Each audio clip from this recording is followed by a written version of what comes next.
happiness. Yeah, and apologies. I haven't been muting my microphone. I've been laughing my socks off. I know, we all heard you. I couldn't help it. Oh, my gosh. That was so funny. Okay, well, here's the thing. What I found by being dead, if I may be so bold, is that in human form, we're really not entirely free ever in our lives because we're squashed in this body, this biological, perfect, wonderful system. But when I was like out of body, I was huge. Talk about freedom. I was free. I could fly. I could see anything I wanted to. It was fabulous. And then to get back, to put well, let me tell you what it's like coming back into, talk about lack of freedom, into a body. It's like, in Aladdin, Disney's cartoon movie Aladdin asked the genie what it's like to be a genie. And the genie says, "What is it like to be a genie? All the powers of the universe. Itty-bitty living space." So for me, the ultimate freedom actually isn't going to happen in life. I've seen a greater freedom than this. But, I'm still really happy, though, to be free to scratch myself and, do what I want without hurting other people and, just the basic requirements that any human being would express in any culture. It gets down to fundamental values, of course, but, Okay, we have a caller calling in from Brazil. I'm going to take the call. Hopefully, Solomon, you had a question or a comment for our panelists because today is our roundtable. Solomon, are you there? Yes, I do. Thank you very much, Brother Ben. Do you copy me loud and clear? Yes. Thank you. I have some kind of interference here. Thank you very much for taking the call, and I had to rise really to a payphone and contribute something here because I was listening to all your panelists. And first of all, I want to say thank you, Lee Parker, for keeping your feet on the ground. You don't need a reality check. You know where you are. And to the other panelists, Miss Kimberly Clark, I wish I would be able to call you sister. But unfortunately, your concept about death and about God is so far away from reality that you really need to listen more to the pain and the suffering of the people all over the world who are unhappy, because I believe that probably you are one of the persons who say that it's against the war but support the truth, probably exactly the same like Mr. Gordon Mathews. But the pain and the suffering and the torture is the result of the intervention, the military intervention all over the world. People were very happy all over the world, living in their own cocoon or whatever. But we, with our money, with our people, with our hate, with our defending the freedom, the democracy, etc., we have been invading countries. You don't know anything about that. And if you think that God loves that kind of thing, that's the God of war, of course, because I cannot believe that God will be beside the one who's on a torture table and say, okay, go ahead, be happy here. They are not happy at all. So that's one of the reality checks. For Gordon Mathews, man, dear professor, with all due respect, I want to be respectful, but I will be very impolite here. You really need to take your head out of the news. The media is lying. You don't know anything about reality in truth. What media is showing you is just like a motion picture with some kind of actors and actresses, but it's not the reality check. If you will be in one of those places under bombardment by your troops, by the people that probably you are saying, oh, those are my people, those are my friends, those are my brothers and sisters, etc., I'm pretty sure that you will have a different kind of perspective.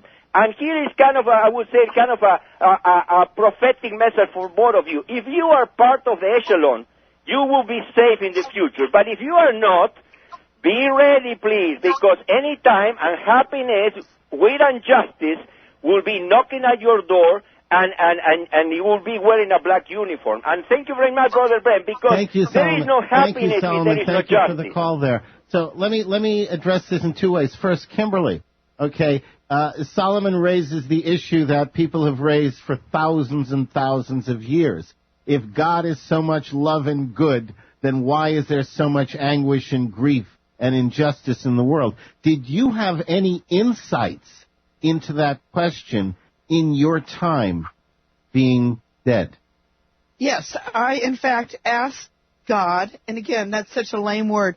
I asked God specifically in the presence of this enormous light about pain and suffering, of which, Solomon, dear sweetheart, I know a great deal about. You just don't know me.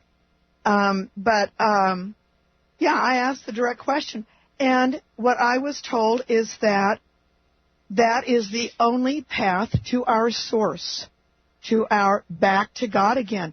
It doesn't seem fair on this level, but when we die, we do have something that goes on called a life review where it makes sense. You know, I'm a social worker. I deal in suffering, and I've had a life filled with personal loss and suffering, and have been under fire in other countries. I've looked down the barrel of a gun in Israel, and the gun was not being held by someone from Israel. I mean, on and on. We all have our stories at a certain age. I don't know is how to answer that question. I'm not in charge of planet Earth, but I am told that we get lazy spiritually without the stress of pain and suffering. Okay. But it's not my role. That's fair. Now, over to Gordon. Gordon, you know, I've always had this particular issue from a psychological point, but I'll ask you from an anthropological point.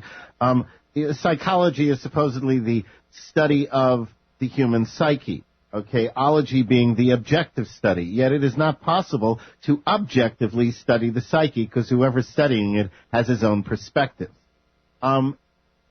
When you have a class and you're out there trying to find out the meaning of life and everything, each of you in that environment, both individually and collectively, have your own perspectives.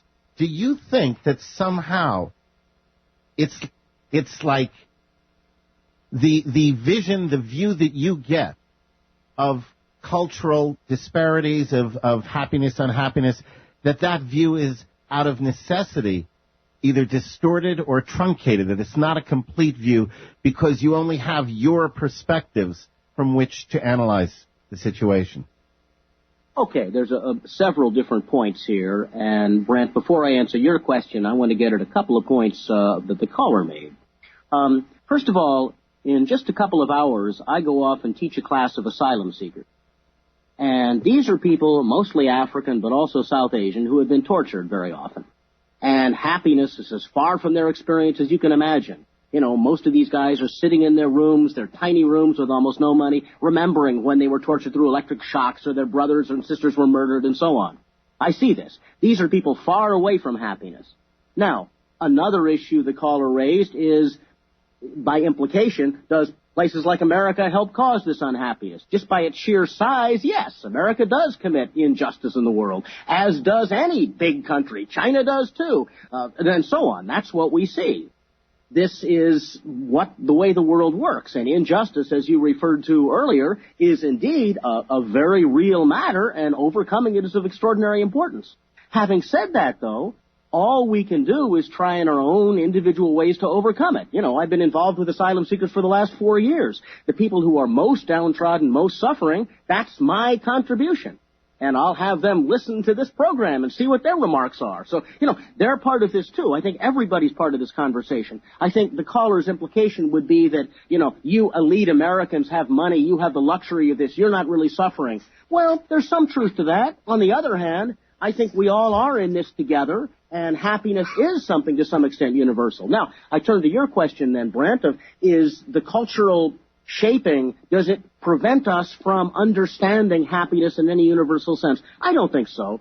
I think when it comes to the way we live our lives, most people do live and find a sense of personal well-being from a rather small number of things. What? Family? Work? Their personal dream? You know, these are their religion. These are the kinds of things people do find happiness in. Now, a number of my friends are Muslims. They believe in the Quran and not the Bible. But nonetheless, I think the happiness that comes from this faith or from having a family that you love, there are some universal aspects to it. It does transcend difference. And everybody I teach, wherever they're from, understands this. Okay, well, that's good. All right, now we come to that moment I've been promising you Kimberly. The American founding fathers postulated a society in which ordinary people were free to live their lives as they saw fit. However, today Americans are, instead of being happy, they're stressed, they're unfulfilled, frequently paranoid, generally unhappy. If you ever go to New York City and sit in a subway, that's the underground rail system, folks. If you ever sit in a subway and look at the faces of the riders, you'll find that you're looking at the living dead. That's the faces of people who are fateful and listless and whose spirits are all but crushed under the weight of ordinary life. My question, what's your recipe for happiness? How do we move from where we are today to happier, more fruitful societies? How do we lift ourselves out of the funk in which we currently live? Well, what I'm about to say is not going to lift, and by the way, I've seen the same faces on subways in Japan and in Europe. So, I think maybe it's the subways. I don't know. But anyway, just to speak to the individual, not to the world, but for listeners who are tuning in because, how can I be happier? My very simple recipe, and I have never shared this with a soul. This isn't in print. I haven't had this conversation. It's what I, Kim, do when I have the blues and I want to feel better. And I go out where there are people, and I walk and I make eye contact and I smile broadly at them. And it's a hoot. People are stunned. They're just stunned and thrilled because somebody noticed them. And most of us wander around this poor planet with low self-esteem. Is anyone ever going to care about me? And we, as just one person, and this works. I come back from my little jaunts, and it's selfish. I want to feel better. So I go out to make other people feel better by smiling at them. In a mall or in my neighborhood, or we've got 2 nursing homes in our neighborhood, so that's a real gimme. I mean, that's so easy, to walk by the nursing home and wave at the people inside, or go inside, even better. But it gets back to service. But if you just want a quick hit on a day that you yourself is not feeling so hot, then go out and smile.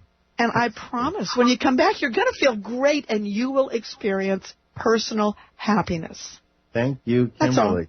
Gordon, is there a formula we can apply as to how we move out of this thing that we surround ourselves in modern civilizations with into happier, more fruitful societies?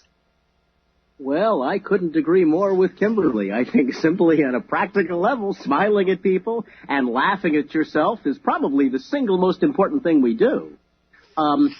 I guess I would remember, at least in a personal sense, that always the one thing we've been given a gift of, and this is true for everybody across the globe, is the gift of life.